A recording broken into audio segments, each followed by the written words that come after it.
संजय म्हणाला, करुणेने व्याप्त झालेल्या, अश्रुपूर्ण आणि व्याकुळ नेत्र झालेल्या आणि विषाद पावलेल्या त्या अर्जुनाला भगवान कृष्ण पुढील वाक्य बोलले. संजय उवाच, तम तथा कृपयाविष्टमश्रुपूर्णाकुलेक्षणं विषिदन्तमिदं वाक्यमुवाच मधुसूदन. श्लोक टीका श्री ज्ञानोबा तुकाराम.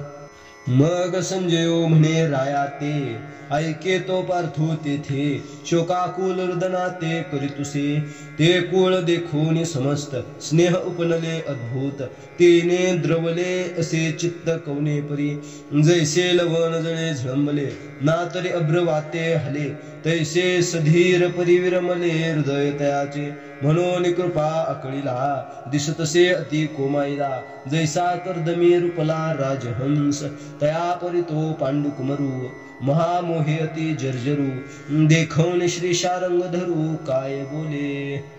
मग संजय राजा धृतराष्ट्राला म्हणाला, ऐक, तो शोकाने व्याप्त झालेला अर्जुन त्यावेळी रडू लागला. तो सर्व आप्त समुदाय पाहून त्याला विलक्षण मोह उत्पन्न झाला. त्या योगाने त्याचे चित्त द्रवले. कसे म्हणाल तर, ज्याप्रमाणे पाण्याने मीठ विरघळते किंवा वाऱ्याने मेघ हलतात, त्याप्रमाणे त्याचे हृदय खंबीर खरे परंतु त्यावेळी द्रवले. म्हणून मोहाधीन झालेला तो अर्जुन चिखलात रुतलेल्या राजहंसाप्रमाणे अगदी कोमेजून गेलेला दिसला. पांडूचा पुत्र अर्जुन याप्रमाणे महामोहाने जर्जर झालेला पाहून शारंगधर काय बोलला ते ऐका. श्री भगवान वाच, कुतस्त्वा कश्मलमिदं विषमे समुपस्थितम् अनायजुष्टमस्वर्ग्यमकीर्तिकरमर्जुन. श्लोक टीका श्री ज्ञानोबा तुकाराम. भगवान श्रीकृष्ण म्हणाले, हे अर्जुना, आर्यांनी सेवन करण्याला अयोग्य, स्वर्ग प्राप्तीला विघ्न करणारा आणि असलेली कीर्ती घालविणारा हा हीनपणा तुझ्या मनात या लढाईच्या वेळी कुठून उत्पन्न झाला. म्हणे अर्जुना, आधी पाहे, हे उचित काय ये ठाये, तू कवन हे काय करीत आहासी, तूज सांगे काय झाले, कवनने आले, करिता काय ठेले खेदू कायसा, तू अनुचिता चित्तने दिसी, धीरू काहीच न सांडिसी, तुझे निनामे अपयशे दिशालंगीजे, तू शूर वृत्तीचा ठाऊ, क्षत्रियान माझी राहू, तुझ्या लाठेपणाचा अवतीही लोकी, तो असंग्रामी हरू जिंतीला, निवात कवचांचा ठाऊ फेरिला, पवाडा तुआ केला गंधर्वांसी, हे पाहता तुझे निपाडे, दिसे त्रैलोक्य हे थोकडे, ऐसे पौरुष चोखडे, पार्था तुझे तू की आजी येथे, सांडोनिया वीर वृत्ती ते, अधोमुख रुदना ते करितू आहासे, विचारे तू अर्जुनू, की कारुण्य की जसी दिनू, सांग पा अंधकारे भानू ग्रासिला थे, ना तरी पवनू मेघासी बिहे, की अमृतासी मरण आहे, पाहे पा इंधनची गिळून जाये पावका ते, की लवणेंची जळविरे, संसर्गे काळकूट सरे, सांग महाफणी दरदुरे गिळजे काही, सिंहासी जोंबे कोला, ऐसा पाडू अतिका झाला, परी तो त्वासाच केला जेत, म्हणून अजुनी अर्जुना, जने चित्त देशिया हिना, वेगी धीर करून या मना सावधान होई, सांडी हे मूर्खपण, उठगे धनुष्यबाण, संग्रामी हे कवन कारुण्य तुझे, हा तू जाणता तरी न विचारिसी का, ता सांगे झुंजा वेळे सदयता उचित काही, हे असती कीर्तिसी नाशू, आणि परत्रिकासी अपभ्रंशू, म्हणे जगन्निवासू अर्जुना ते. तो श्रीकृष्ण म्हणाला, अर्जुना, या ठिकाणी हे करणे योग्य आहे काय? तू कोण आहेस आणि हे काय करीत आहेस त्याचा अगोदर विचार कर. सांग, तुला झाले तरी काय? काय कमी पडले? काय करावयाचे राहिले? हा खेद कशा करिता? एरवी तू अयोग्य गोष्टींकडे लक्ष देत नाहीस, कधीही धीर सोडित नाहीस. तुझे नाव ऐकल्याबरोबर अपयशाने देशोधडी पळून जावे. तू शूरवृत्तीचे शौर्याचे ठिकाण आहेस, क्षत्रियांचा राजा आहेस. तुझ्या पराक्रमाचा दबदबा तिन्ही लोकांत आहे. तू युद्धात शंकराला जिंकलेस, निवात कवचांचा ठाव ठिकाण नाहीसा केलास, तू गंधर्वावरही पराक्रम गाजविलास. तुझ्या मानाने पाहिले असता हे त्रैलोक्यही लहानच वाटते. पार्था, तुझा पराक्रम असा चांगला आहे, पण तोच तू यावेळी आपली वीरवृत्ती टाकून खाली मान घालून रडत आहेस. विचार कर, तू प्रत्यक्ष अर्जुन आणि करुणेने तुला दीन करून सोडावे. सांग बरे, अंधार सूर्याला कधी ग्रासील काय? अथवा वारा मेघास कधी भ्याला आहे का? किंवा अमृताला मरण आहे का? अरे विचार कर, लाकूड अग्नीला गिळून टाकेल का? किंवा मिठाने पाणी विरेल का? दुसऱ्याच्या संसर्गाने काळकूट मरेल काय? सांग बरे, बेडूक महासर्पाला गिळेल का? कोल्हा सिंहाबरोबर झोंबी करील काय? असे अघटित कधी घडले आहे काय? पण तो अघटित प्रकार तू मात्र आज येथे खरा करून दाखविलास. म्हणून अर्जुना, अजून तरी या अनुचित गोष्टीकडे तू लक्ष देऊ नकोस. तू लवकर आपल्या मनाला खंबीर करून सावध हो. हा मूर्खपणा सोडून दे. उठ, धनुष्यबाण हाती घे. युद्धाच्या वेळी ही कोण करुणा तुझी? अरे, तू जर चांगला जाणता आहेस तर मग आता विचार करून का पाहत नाहीस? युद्धाच्या वेळी कारुण्य उचित आहे काय? बोल. जगन्निवास पुढे अर्जुनाला म्हणाला, या वेळची तुझी दया ही तुझ्या असलेल्या कीर्तीचा नाश करणारी व परलोकाला मुकविणारी आहे. क्लैब्यमास्मगम पार्थ नैतत्त्वयोपपद्यते क्षुद्रं हृदय दौर्बल्यं त्यक्तोत्तिष्ठ परं तप. श्लोकटीका श्री ज्ञानोबा तुकाराम. हे पार्था, दुबळेपणाला प्राप्त होऊ नकोस. हा तुला शोभत नाही. असा हृदयाचा क्षुद्र ढिलेपणा टाकून देऊन हे अर्जुना, युद्धाला ओठ.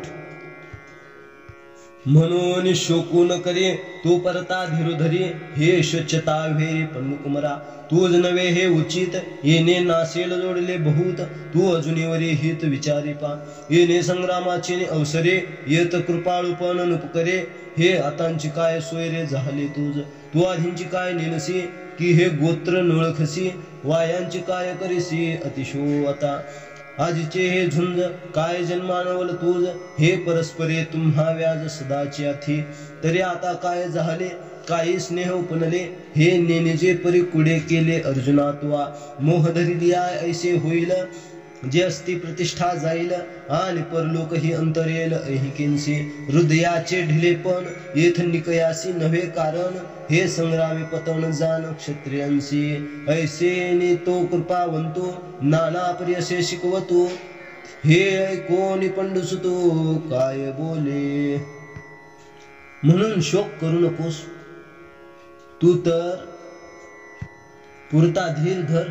अर्जुना, हा खेद टाकून दे. तुला हे योग्य नाही.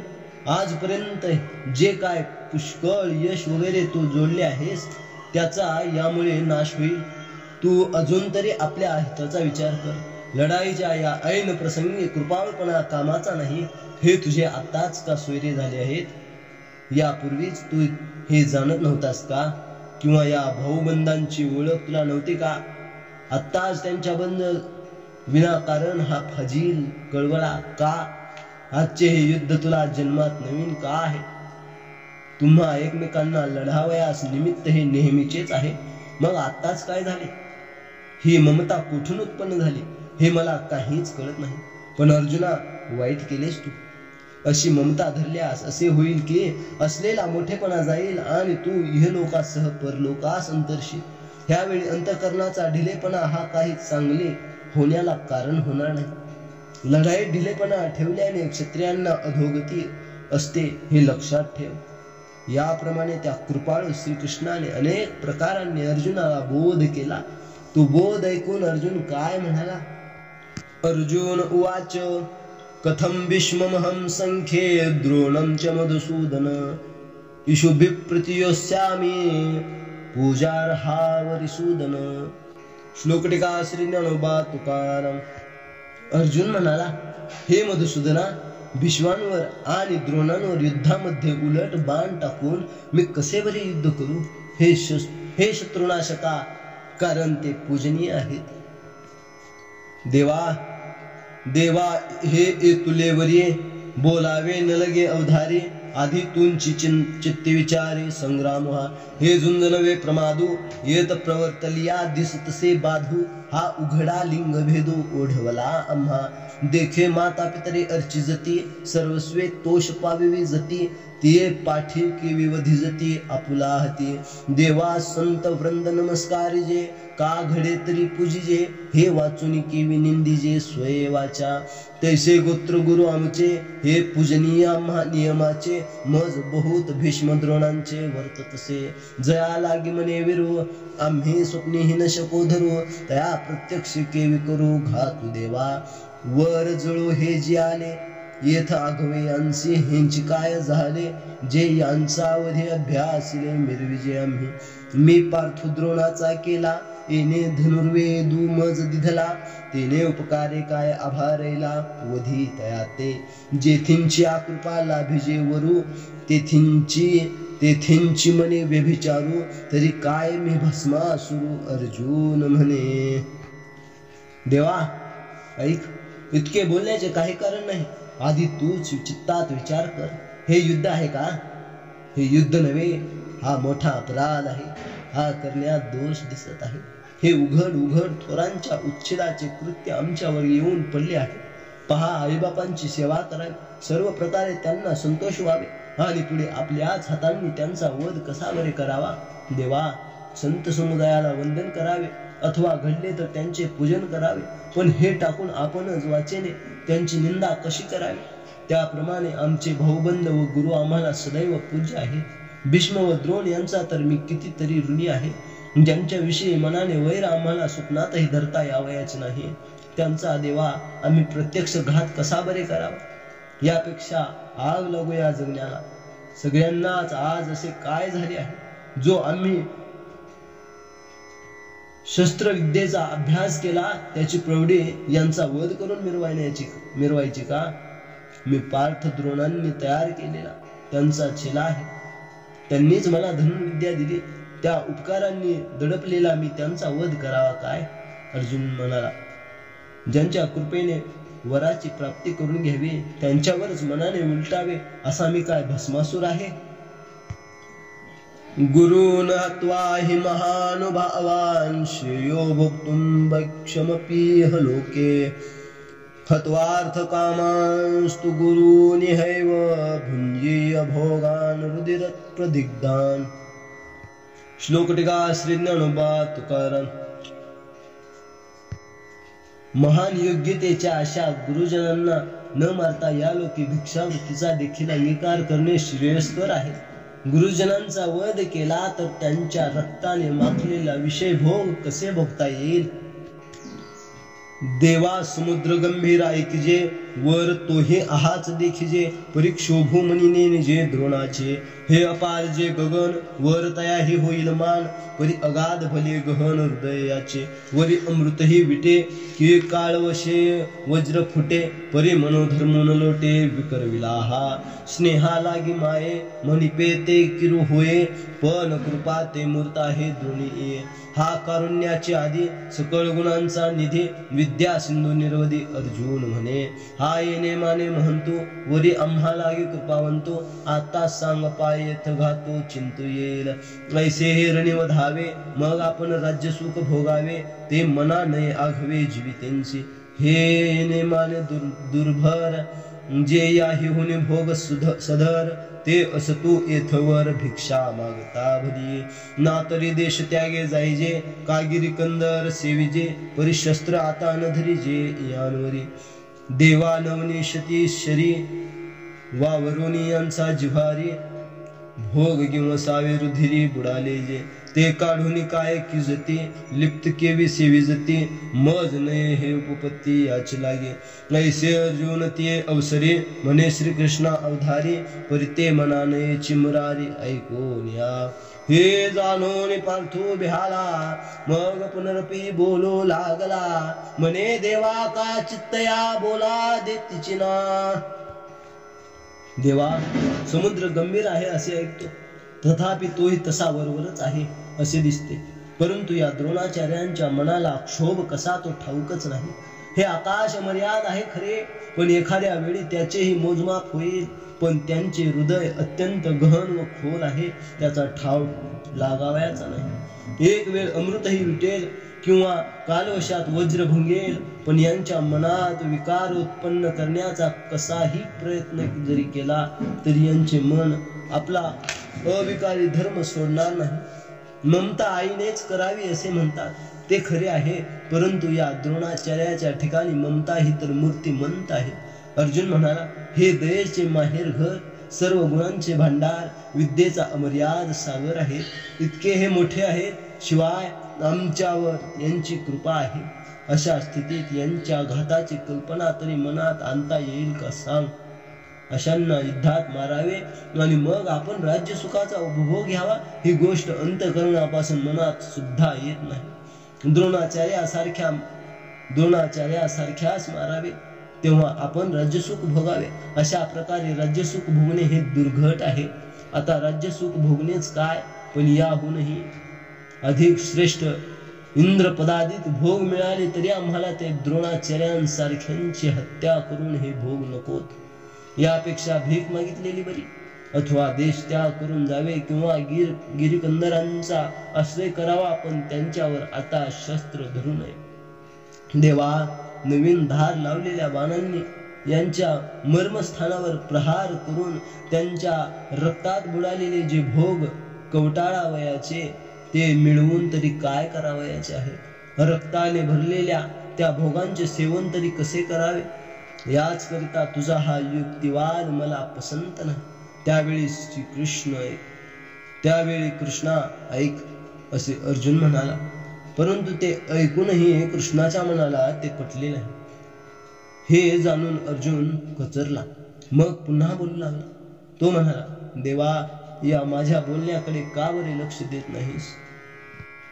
न चैतद्विद्म कतरन्नो गरियो यद्वा जयेमय दिवानो जयेयुः याने वहत्वान जिजीविषामस् तेवा स्थिता प्रमुखे धार्त राष्ट्रा. श्लोकनिका श्री ज्ञानोबा तुकाराम. युद्धामध्ये आम्हाला जय मिळेल का ते आम्हाला जिंकतील, दोहोंपैकी आम्हाला कोणते श्रेयस्कर आहे हे समजत नाही. ज्यांना मारून जगण्याची आमची इच्छा नाही ते कौरव लढाई करता समोर उभे राहिले आहेत.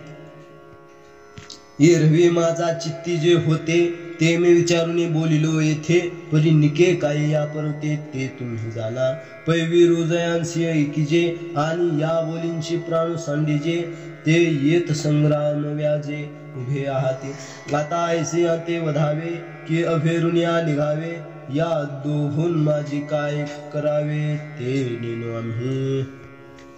बाकी माझ्या मनात जे होते ते मी येथे स्पष्ट करून बोललो, परंतु यापेक्षा चांगले काय ते तुम्हासच ठाऊक.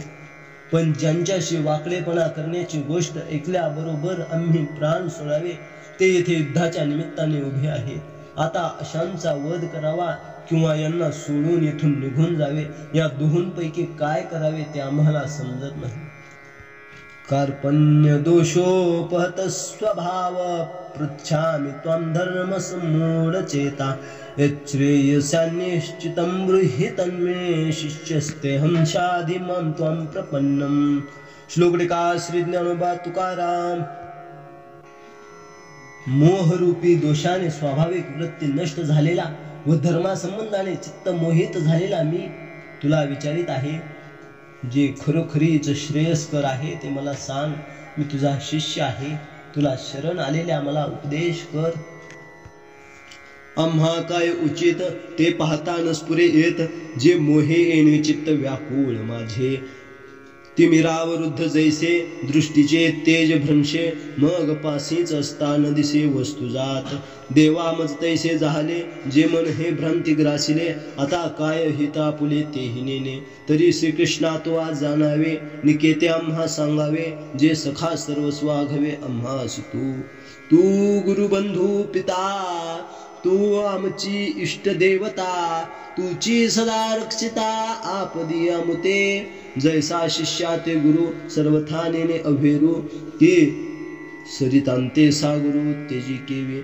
नातरे अपत्या ते माये सांडून जरी जाये, तरी कैसे निजे ऐके कृष्णा तैसा सर्वांपरी आम्हासी देवा तुमची एक हासी आणि बोलिले जरी न मानसी मागील माझे तरी उचित काय आम्हा जे व्यभिचरेना धर्मा ते झडकरी पुरुषोत्तमा सांगे आता आम्हाला काय करणे उचित आहे हे यावेळी विचार करून पाहिले तरी सुचत नाही कारण या मोहामुळे माझे चित्त व्याकुळ झाले आहे डोळ्यांवर सारा आला आहे म्हणजे दृष्टीचे तेज लोपते डोळ्यांवर सारा आला म्हणजे दृष्टीचे तेज लोपते मग जवळ असलेली कोणतीही वस्तू दिसत नाही शिवते देवा तसे मला झाले आहे कारण माझे मन भ्रांतीने ग्रासले आहे आता आपले हित कशात आहे हेही मला समजत नाही तरी श्रीकृष्णा तू या संबंधाचा विचार करून पहा आणि कल्याणकारक ते आम्हाला सांग कारण आमचा सखा आमचे सर्व काही तूच आहेस तो आमचा गुरु बंधू पिता तू आमची इष्टदेवता संकट समयी नेहमी तूच आमचे रक्षण करणार आहेस शिष्याचा अभेर करण्याची गोष्ट गुरुच्या मनातही मुळी ज्याप्रमाणे येत नाही किंवा समुद्र नद्यांचा त्याग कसा करील ज्याप्रमाणे करीत नाही किंवा कृष्णा ऐक मुलाला आई जर सोडून गेली तर ते कसे जगेल ज्याप्रमाणे जगणार नाही त्याप्रमाणे देवा सर्वतोपरी तूच एक आम्हाला आहेस आणि मागील आत्तापर्यंतचे माझे बोलणे जर तुला पटत नसेल तर जे आम्हाला उचित असून धर्माला विरुद्ध नसेल ते पुरुषोत्तमा चटकन आता सांग पाहू न हि प्रपश्यामि ममापनुद्याद् यच्छोकमुच्छोषणमिन्द्रियाणाम्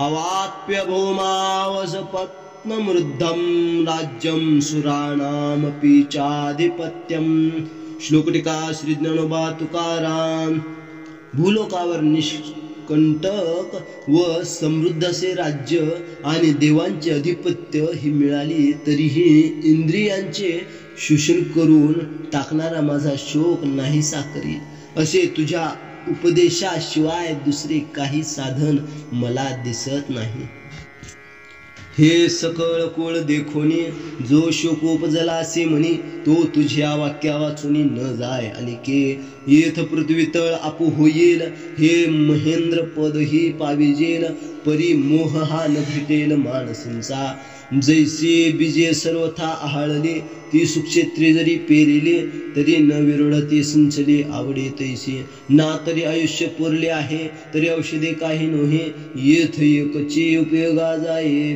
परमामृत तैसे राज्यभोग समृद्धी उज्जीवन नोहे जीव बुद्धी येत जिवाळा कृपानिधी कारुण्य तुझे ऐसे अजून तेत बोलिला जव क्षण एक भ्रांती सांडिला मग पुनरपी ऐसे अर्जुन तेत मग पुनरपी व्यापिला उर्मी तेने के मज पाहता उर्मिनो हे नारीसे गमत आहे तो ग्रासिला महामोहे काळ सर्पे सवर्म हृदय कल्हारी तेत कारुण्य वेळचा भरी लागला म्हणून लहरी भांजे चिना हे जाणून ऐसे प्रौढी जो दृष्टी सवे विष फेडी तो धावया श्रीहरी गारुडी पातला के तैस्या पंडुकुमारा व्याकुळा मिरवतसे श्रीकृष्ण जवळा तो कृपावशे अवलिळा रक्षिलाता म्हणून तो पार्थो मोहपणे ग्रस्तो म्या म्हणितला हा हे तो जाणून या मग देखा तेत फाल्गुन घेतला असे भ्रंते कोळणू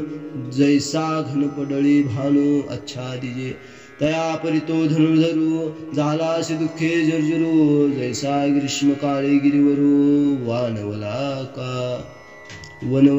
का म्हणून सहजे सुनिळू कृपामृते सजळू तो वळलासे श्री गोपाळू महामेघू तेत सुदर्शनाची द्विती तेत विद्युल्लता झळकते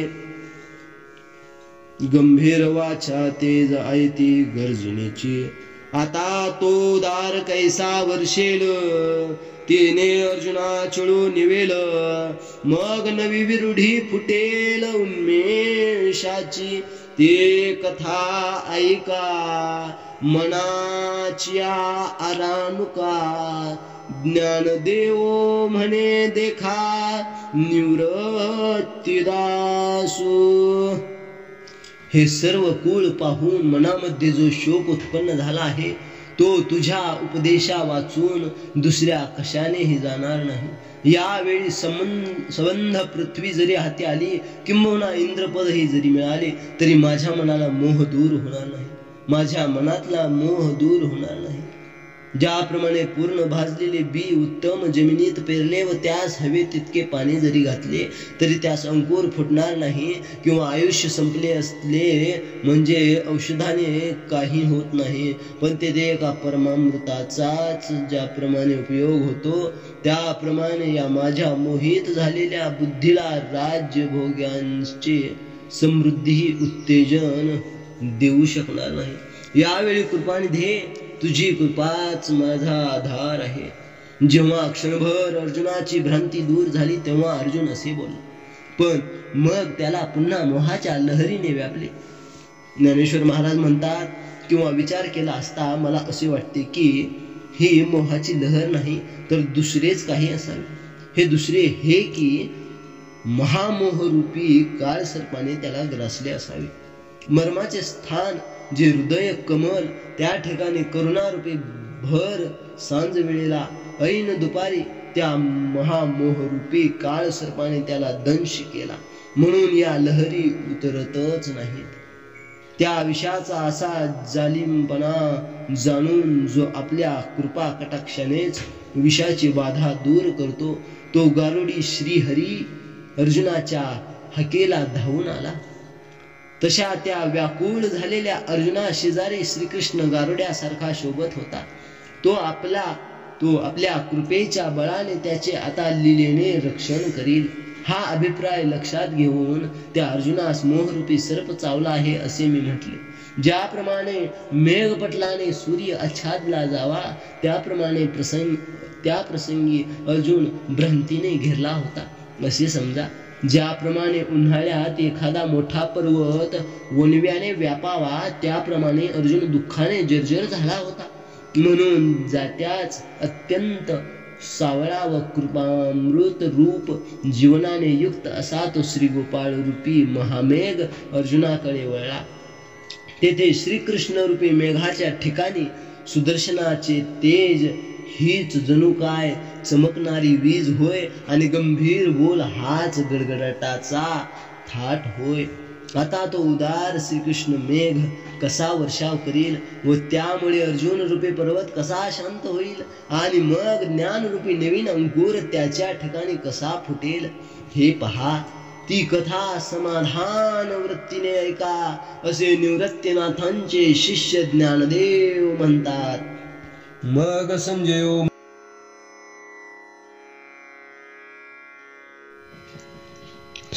उवाच एव मुक्त्वा ऋषिकेशं गुडाकेश परन्तप न योत्सेति गोविंद मुक्त्वा तुष्णीं बभूव. श्लोक टीका श्री ज्ञानोबा तुकाराम.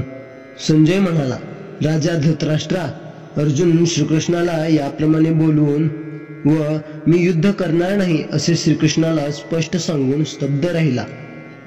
ऐसे संजयो सांगा तू म्हणे राया तो पार्थो पुनरपी शोकाकुलितो काय बोले.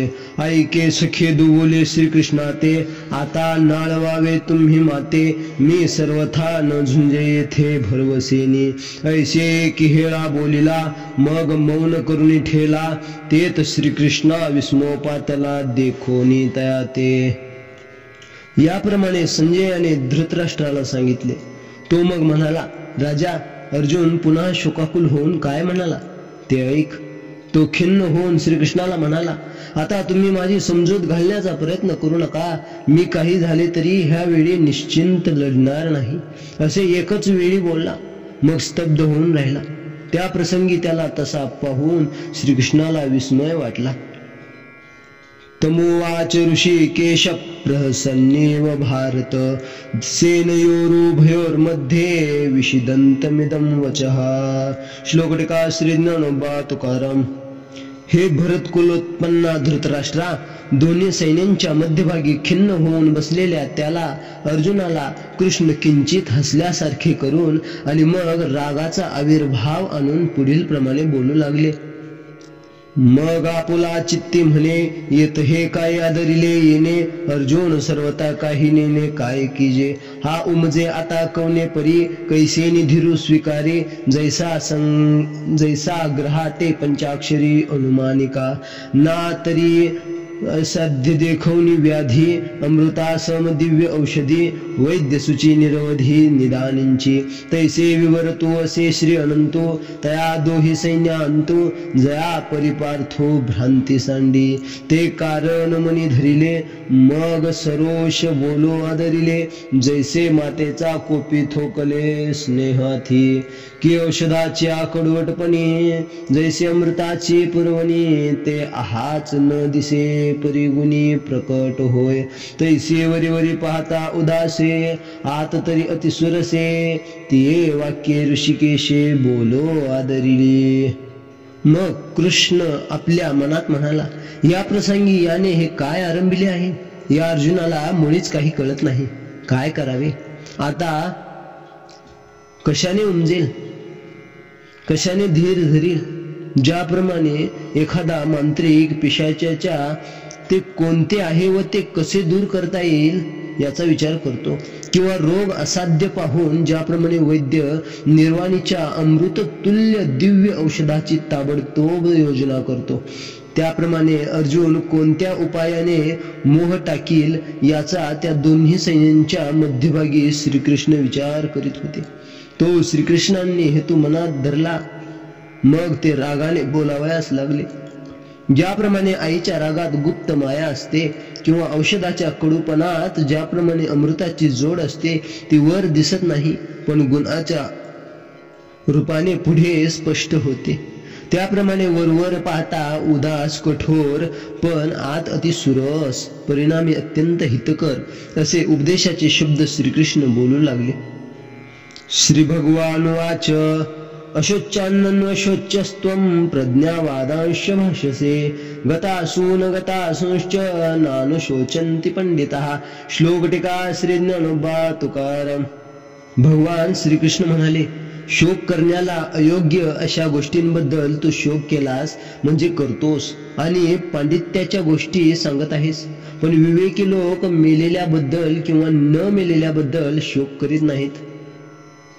मग अर्जुना ते म्हणितले, आम्ही आजी हे नवल देखिले, जे तुवा येथा दरिले माझारींचे. तू जाणता तरी म्हणविसी, परी नेनिवे ते न सांडिसे, आणि शिकवू म्हणो तरी बोलसी बहुसाल नीती. जात्यंधा लागे पिसे, मग ते सैरा धावे जैसे, तुझे शहाणपण तैसे दिसतसे.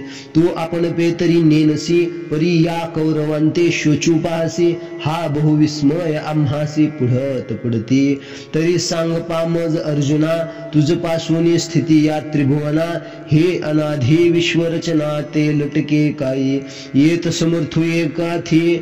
तयापासून भूते होती, तरी हे वायांचे काय बोलते जगा माझे. हो का संप्रत ऐसे झाले, जे हे जन्म मृत्यू तुवा सृजिले, आणि नाशू पावे नाशिले तुझे निकाई. तू भ्रमलेपणे अहंकृती, यांची घातून धरिसी चित्ते. तरी सांगे काही हे होते चिरंतन, की तू एक वधिता आणि सकळ लोक हा मरता. ऐसे भ्रांती झने चित्ता एवो देसी. अनादि सिद्ध हे आघवे, होत जात स्वभावे. तरी तुआ का शोचावे सांगे मज. परी मूर्खपणे नेनसे, न चिंतावे ते चिंतिसे. आणि तूचे नीती सांगसे आम्हा प्रती. देखे विवेकी जे होती, ते दोही तेही न शोचती. जे होय जायत हे भ्रांती म्हणून या. मग श्रीकृष्ण अर्जुनाला म्हणाले, हे जे तू मध्येच आरंभिले आहेस ते आम्ही आज एक आश्चर्य पाहिले. तू आपल्याला जाणता तर म्हणवितोस, पण मूर्खपणा टाकीत नाहीस. बरे, तुला काही शिकवावे म्हटले तर तू नीतीच्या मोठमोठ्या गोष्टी सांगतोस. जन्मांधाला वेळ लागले म्हणजे ते जसे सैरावैरा धावते तसे तुझे शहाणपण दिसते. तू स्वतःला तर जाणत नाहीस, परंतु या कौरवांकरिता शोक करू पाहतोस. याचा आम्हाला वारंवार फारच विस्मय वाटतो. तर अर्जुना, मला सांग बाबा, तुझ्यामुळे या त्रिभुवनाचे अस्तित्व आहे काय? ही विश्वाची रचना अनादी आहे असे म्हणतात, ते खोटे आहे काय? तर येथे सर्वशक्तिमान असा कोणी आहे आणि त्याच्यापासून प्राणी उत्पन्न होतात असे जे जगात बोलतात ते उगीचच काय? आता असे झाले का की हे जन्म मृत्यू तू उत्पन्न केलेस आणि तू मारशील तर हे मरतील होय? तू भ्रमाने अहंकार घेऊन यांचा घात करण्याचे मनात आणले नाहीस तर सांग, हे काय चिरंजीव होणार आहेत? किंवा तू एक मरणारा व बाकीचे सर्व लोक मरणारे, अशी भ्रांती कदाचित तुझ्या चित्ताला होईल तर ती होऊ देऊ नकोस. हे सगळे सृष्टी आपोआप होते व जाते, असा हा क्रम अनादी कालापासून असाच हा अव्याहत चालू आहे. तर मग तू शोक का करावास सांग मला? पण मूर्खपणामुळे तुला समजत नाही. मनात आणू नये ते तू आणतोस आणि उलट तूच नीतीच्या गोष्टी आम्हाला सांगतोस. हे पहा, जन्म व मृत्यू ही केवळ भ्रांती असल्यामुळे जे विचारवंत आहेत ते या दोहोंबद्दलही शोक करीत नाहीत. न त्वेवाहं जातुनासं न त्वं नेमे जनाधिपः न चैव न भविष्यामः सर्वे वयमतः परम. श्लोक टीका श्री ज्ञानोबा तुकाराम. खरोखर मी, तू व हे राजे पूर्वी नव्हतो असे नाही, तसेच यानंतर आपण सर्वजण असणार नाही असेही नाही. अर्जुना सांगेन ऐक, येथ आम्ही तुम्ही देख आणि हे भूपती अशेख आदी करुणी नित्यता ऐसेची असोनी ना तरी निश्चित क्षया जाऊनी. हे भ्रांती वेगळी करुणी दोन्ही नाही. हे उपजे आणि नाशे ते मायावशे दिसे. एरवी तत्वता वस्तू जे असे ते अविनाशीचे. जैसे पवने तोय हलविले आणि तरंगाकार जाहले तरी कवन के जन्मले म्हणोये तेथ. त्यांची वायूचे स्फुरण ठेले आणि उदक सहज सपाटले तरी आता काय निमाले विचारी पा. अर्जुना सांगतो ऐक. पहा, येथे आम्ही तुम्ही आणि हे सर्व राजे वगैरे जे आहेत ते आपण हल्ली आहोत असेच निरंतर राहू अथवा खात्रीने नाश पावू एवढी भ्रांती दूर झाली की वस्तुतः या दोन्ही गोष्टी खऱ्या नाहीत.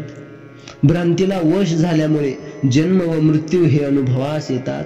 एरवी वास्तविक वस्तू आत्मा जी आहे ती अविनाशीच आहे. जसे वाऱ्याने पाणी हलविणे त्यामुळे त्याला तरंगाचे रूप आले तर या ठिकाणी कोणाला व कुठे जन्म आला असे म्हणता येईल. पुढे तीच वायूची हालचाल बंद झाली आणि पाणी आपोआप स्थिर सपाट झाले तर आता कशाचा नाश झाला विचार कर. देहिनोऽस्मिन्यथा देहे कौमारं यौवनं जरा तथा देहांतर प्राप्तिर्धीरस्तत्र न मुह्यति. श्लोक टीका श्री ज्ञानोबा तुकाराम. जीवाला ज्याप्रमाणे या देहामध्ये बाल्य, तारुण्य व वार्धक्य असतात त्याप्रमाणे एक देह जाऊन त्याला दुसऱ्या देहाची प्राप्ती होत असते. आणि असे असल्यामुळे जो आत्मा नित्य असल्याचे जाणतो त्याला जन्म मरणाची भ्रांती उत्पन्न होत नाही. ऐके शरीर तरी एक परी वैसा भेद अनेक. हे प्रत्यक्ष चिदेक प्रमाण दो. येद कौमारत्व दिसे मग तारुणी ते भ्रंशे परी देहची न नाशे एकेकासवे. तैसे चैतन्याचा ठाये ये शरीरांतरी होती जाती पाही ऐसे जाणे तया नाही व्यामोह दुःख. आणखी असे पहा की शरीर तर एकच आहे पण वय परत्वे त्यास अनेक दशा प्राप्त होतात. त्या प्रत्यक्ष पुरावा तू पहा. हा प्रत्यक्ष पुरावा तू पहा. याच्या ठिकाणी पहिल्याने बालपण दिसते, मग तारुण्यात ते बालपण नाहीसे होते. पण शरीराच्या एक एक अवस्थेबरोबर शरीराचा काही नाश होत नाही. त्याप्रमाणे हे पहा, चैतन्याच्या ठिकाणी निरनिराळी शरीरे येतात व जातात. असे जो जाणतो त्याला भ्रांतिजन्य दुःख कधीही होत नाही. मात्रा स्पर्शास्तु कौंतेय शीतोष्ण सुख दुःखदा आगमापायिनो नित्यास्तांस्तितिक्षस्व भारत. श्लोक टीका श्री ज्ञानोबा तुकाराम. हे अर्जुना, इंद्रियांचे विषयांशी होणारे संयोग शीत उष्ण सुख दुःख देणारे आहेत. ते उत्पत्ती आणि विनाश यांनी युक्त असल्यामुळे अनित्य आहेत. म्हणून हे भारता त्यांना तू सहन कर. येथ नेनावया हेच कारण जे इंद्रिया अधीन पण तिही आकळी जे अंतःकरण. म्हणून भ्रमे इंद्रिये विषय सेविती तेथ हर्ष शोकू उपजते ते अंतर आपलविते संगेने. जया विषयांचा ठाई एकनिष्ठता कही नाही तेथ दुःख आणि काही सुखही दिसे. देखे हे शब्दाची व्याप्ती निंदा आणि स्तुती तेथ द्वेष उपजते श्रवणाद्वारे. मृदू आणि कठीण हे स्पर्शाचे दोन्ही गुण हे वपुचे निसंगे कारण संतोष खेदा.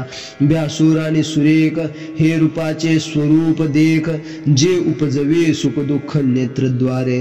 सुगंधू आणि दुर्गंधू हा परिमळाचा भेदू जो घ्राण संगे विषादू तोषू देता.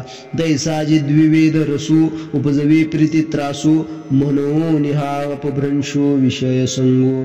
देखेंद्रियाधीन होईजे तै शीतोष्णा ते पाविजे आणि सुख दुःखी आकळीजे आपण पे. या विषया वांचून काही अनेक सर्वथा रम्य नाही ऐसा स्वभाव छिपाही इंद्रियांचा. हे विषय तरी कैसे रोहिणी जळ जैसे का स्वप्नींचा आभासे भद्र जाती. देखे अनित्यतिया परी म्हणून तो अभेरी हा सर्वथा संगून धरी धनुर्धरा. असे न जाणण्याला इंद्रियाधीनता हेच एक कारण आहे. ती इंद्रिये अंतःकरणावर आपला पगडा बसवितात म्हणून त्याला भ्रम होतो. इंद्रिय विषयांचे सेवन करतात त्यामुळे सुखदुःखे उत्पन्न होतात. ती मग आपल्या संसर्गाने अंतःकरण ग्रासून टाकतात. ज्या शब्दादी विषयांच्या ठिकाणी एकच स्थिती कधी नसते, काही दुःख व काही थोडे सुखही दिसते. त्या विषयांपासून कधी सुख तर कधी दुःख प्राप्त होते. पहा की निंदा आणि स्तुती ही शब्दांची व्याप्ती आहे. कर्णद्वाराने जसे निंदेच्या किंवा स्तुतीच्या शब्दांचे सेवन होईल तसे क्रोध किंवा लोभ अंतःकरणात उत्पन्न होतात. मृदू आणि कठीण हे स्पर्श या विषयाचे दोन प्रकार आहेत. ते त्वचेच्या संयोगाने संतोषाला व दुःखाला कारण होतात. पहा भेसूर आणि सुरेख ही रूपे या विषयाची दोन स्वरूपे आहेत. ती नेत्राद्वारे सुख दुःख उत्पन्न करतात. सुगंध व दुर्गंध हे गंध या विषयांचे दोन भेद आहेत. ते नाकाच्या संयोगाने सुख आणि दुःख उत्पन्न करतात.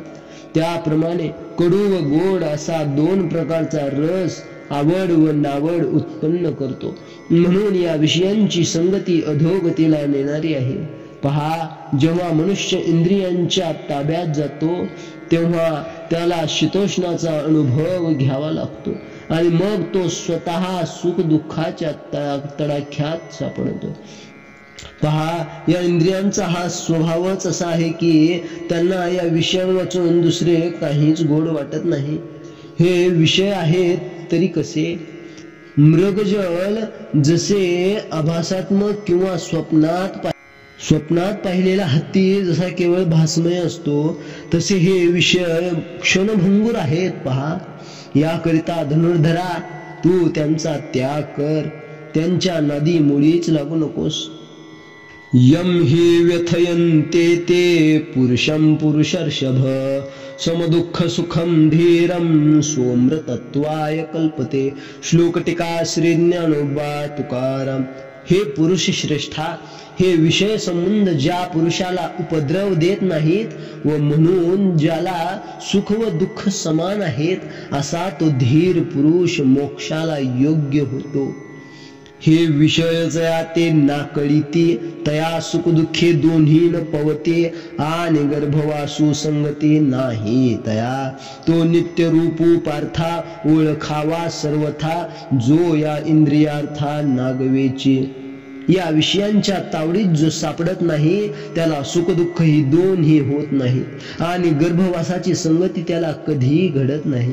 जो या इंद्रियांचे जे विषय त्यांच्या कह्यात सापडत नाही, तो पार्था पूर्णपणे ब्रह्मरूप आहे असे जाणावे.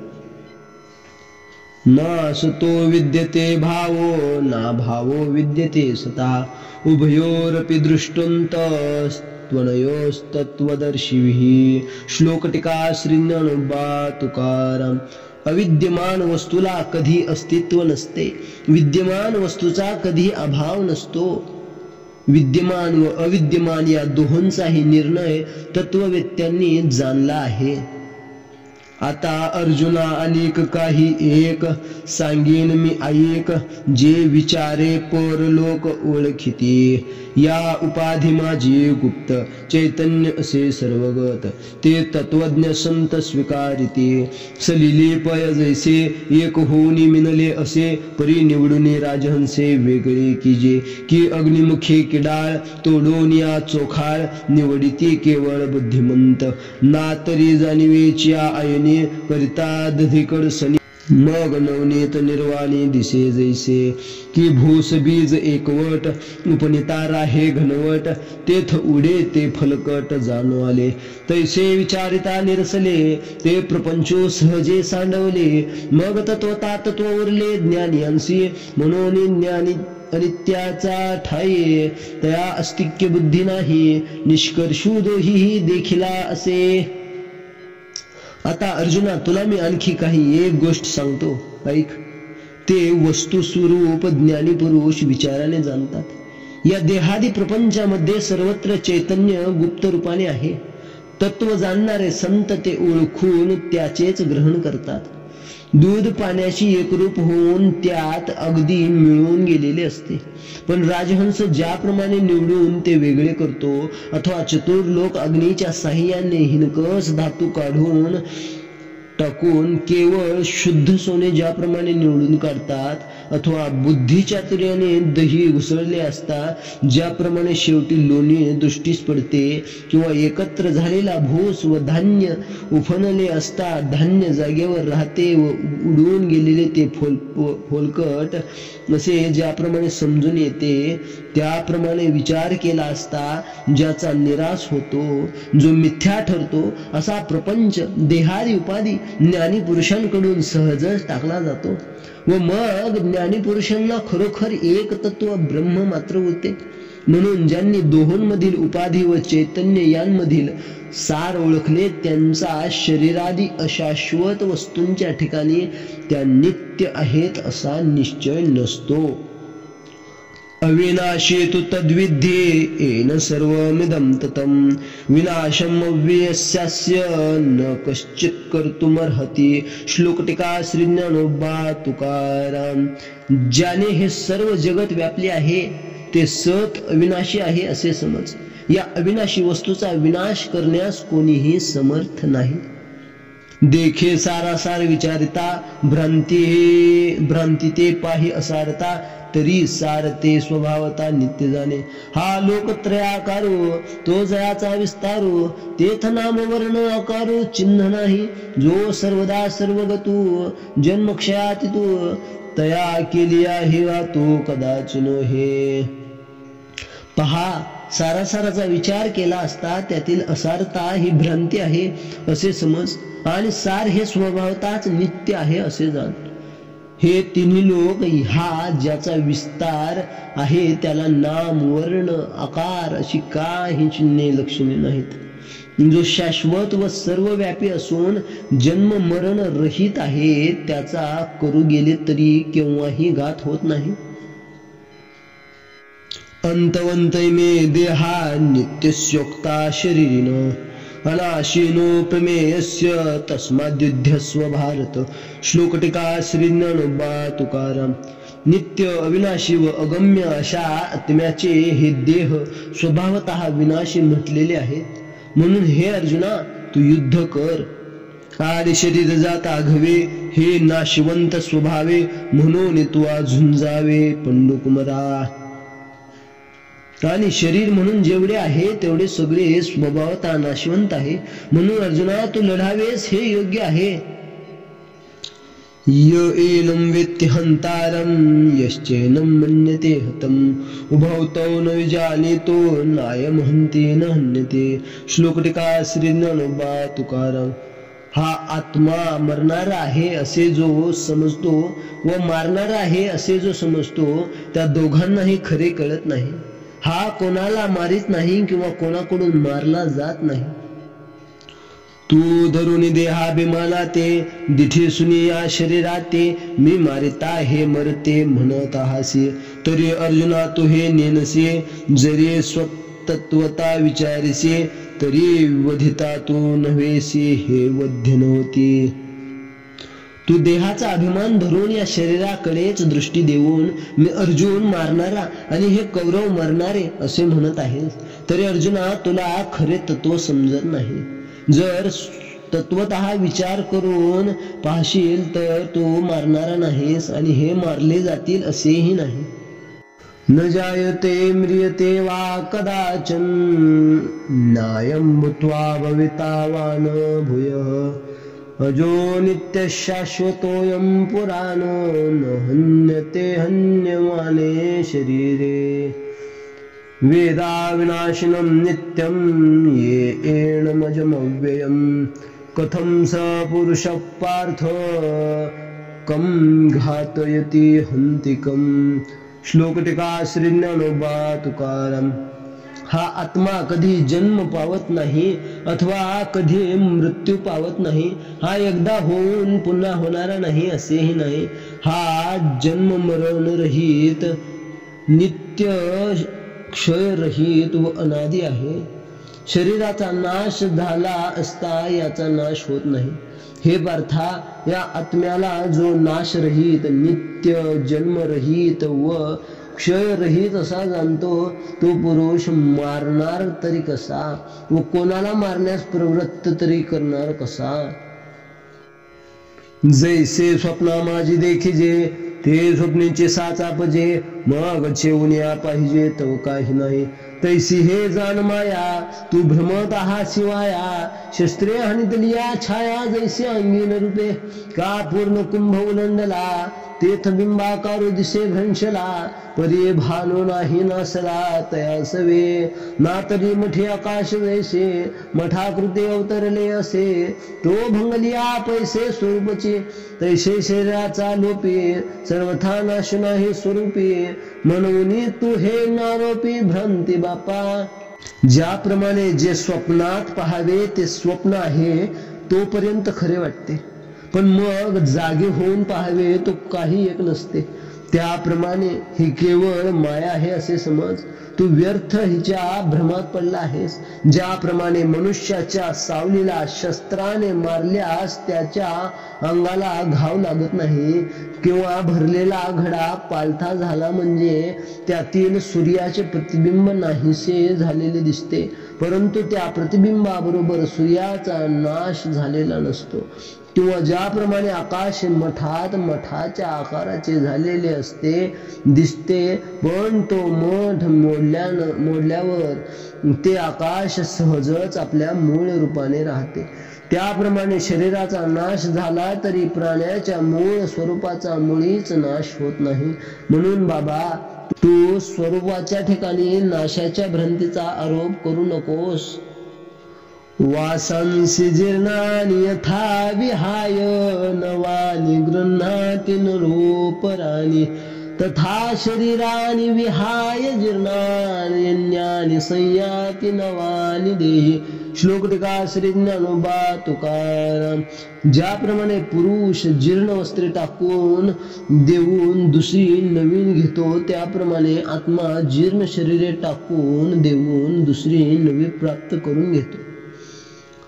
जैसे जीर्ण वस्त्र सांदिजे मग नूतन वेधिजे तैसे देहांतराते स्वीकारिजे चैतन्यनाथे. ज्याप्रमाणे जुने वस्त्र टाकावे आणि मग नवीन नेसावे त्याप्रमाणे हा आत्मा एक देह टाकून दुसरा स्वीकारतो. नैनं छिन्दन्ति शस्त्राणि नैनं दहति पावक न चैनं क्लेदयन्त्यापो न शोषयति मारुतः अच्छेद्योऽयं दाह्योऽयं क्लेद्योऽस्य एव च नित्य सर्वगत स्थानो रचलोयम सनातनः। श्लोक टीका श्री ज्ञानोबा तुकाराम। याला आत्म्याला शस्त्रे तोडीत नाहीत, अग्नी जाळीत नाही, पाणी भिजवीत नाही व वारा सुकवीत नाही। त्या आत्म्याचा छेद होणे, दाह होणे, तो आर्द्र होणे किंवा शुष्क होऊन जाणेही अशक्यच आहे। हा नित्य सर्वव्यापी स्थिर अचल सनातन आहे। हा अनादि नित्य सिद्धो निरुपाधे विशुद्धो म्हणून शस्त्रादिकी छेदो न घडेया। हा आत्मा अनादि नित्य सिद्ध शाश्वत असणारा उपाधी रहित व अत्यंत शुद्ध असा आहे, म्हणून याचा शास्त्रादिकांच्या योगाने घात होत नाही। अव्यक्तोयम चिंत्योयम अविकार्योयम उच्यते तस्मादेवं वदित्वेनं नानुशोचितुमर्हसि। श्लोक टीका श्री ज्ञानोबा तुकाराम। हा आत्मा अव्यक्त, अचिंत्य व अविकारी असल्याचे म्हटले आहे, म्हणून याला या प्रकारे सकलात्मक जाणल्यावर तुला शोक करणे योग्य नाही। हा प्रयोदके नाप्नवे अग्निदाहो न संभवेत महाशोषो न प्रभवे मारुताचा।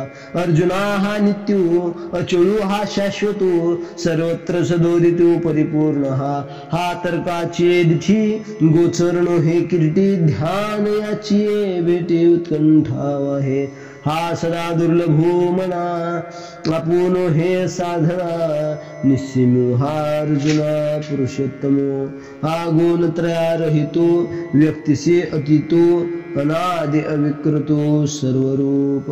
अर्जुना ऐसा जाणावा हा सकारात्मको देखावा मग सहजे शोक वागवा हरेल तुझा। हा आत्मा प्रलय काळाच्या पाण्याने बुडत नाही, हा अग्नीने जळणे संभवत नाही, येथे वायूच्या महाशोषण शक्तीचा प्रभाव चालत नाही। अर्जुना हा नित्य स्थिर शाश्वत असून सर्व ठिकाणी नेहमी भरलेला असा आहे। अर्जुना हा तर्काच्या दृष्टीला दिसणारा नाही, ध्यान तर त्याच्या भेटीसाठी उत्कंठित झालेले असते। हा मनाला नेहमी दुर्लभ आहे व साधनाला प्राप्त न होणार आहे। अर्जुना हा पुरुषोत्तम परमात्मा अनंत आहे, हा सत्वादी तीन गुणांनी रहित आकाराच्या पलीकडचा अनादि विकार न पावणारा व सर्वव्यापी आहे। अर्जुना असा हा आहे हे लक्षात घे, हा सकारात्मक आहे हे ओळख, मग तुझा सगळा हा शोक आपोआप नाहीसा होईल। पुढील कथाभाग ज्ञानेश्वरी अध्याय 2 भाग 2 मध्ये। पुंडलिक वरदा हरी विठ्ठल श्री ज्ञानदेव तुकाराम।